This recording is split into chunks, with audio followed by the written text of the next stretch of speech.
ഇസ്രാജും മിഹ്റാജും ഫലസ്തീനും തമ്മിൽ എന്താണ് ഒരു ബന്ധമുള്ളത്? ചോദിച്ചിരിക്കുന്ന സിറാജുദ്ദീൻ അൻവർ, കൊല്ലത്ത് നിന്നും. വളരെ സന്ദർഭോചിതമായ ചോദ്യമാണ് ഈ ആഴ്ചയിലെല്ലാം വന്നിട്ടുള്ളത്.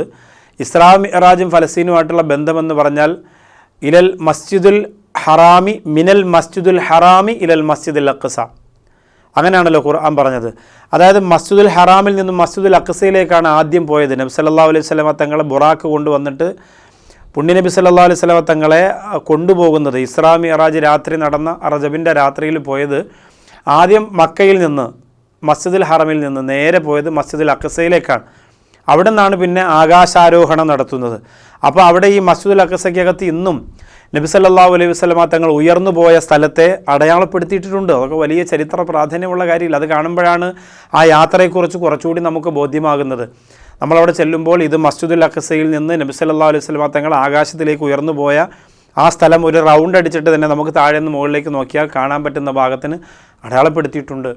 മാത്രമല്ല ബുറാക്ക് എന്ന് പറയുന്ന വലിയ ഒരു വാഹനത്തെ മസ്ജിദുൽ അഖ്സയിൽ നബി സല്ലല്ലാഹു അലൈഹി വസല്ലമ തങ്ങൾ കൊണ്ടുവന്ന് ബന്ധിപ്പിച്ച ഒരു കണ്ണി, ബുറാക്കിനെ ബന്ധിപ്പിച്ച കണ്ണി എന്ന് പറഞ്ഞ ആ കണ്ണി അങ്ങനെ തന്നെ മസ്ജിദുൽ അഖ്സയുടെ ഒരു ഭാഗത്ത് ചെറിയൊരു സ്റ്റെപ്പ് ഇറങ്ങി താഴേക്ക് പോകുമ്പോൾ ഒരു ഗുഹ പോലെയുള്ള സ്ഥലത്ത് അതങ്ങനെ അടയാളപ്പെടുത്തിയിട്ടുണ്ട്. അത് നമുക്കവിടെ കാണാവുന്നതാണ്.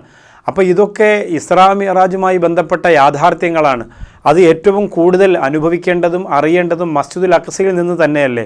അതുകൊണ്ട് തന്നെ മസ്ജിദുൽ അഖ്സ ഫുൾ സ്വതന്ത്രമായി നമ്മുടെ കയ്യിലുണ്ടെങ്കിൽ നമുക്ക് എല്ലാ സമയത്തും ആരെയും ഭയപ്പെടാതെ മസ്ജിദുൽ അഖ്സ സന്ദർശിക്കുകയും ദീനിൻ്റെ ശിആറുകളായ ഈ അടയാളങ്ങളെ പഠിക്കുകയും പഠിപ്പിക്കുകയും മനസ്സിലാക്കി കൊടുക്കുകയും ചെയ്യാൻ വളരെയേറെ നമുക്ക് ഉപകാരപ്രദമാണ്. അല്ലാഹു തൗഫീക്ക് തരട്ടെ.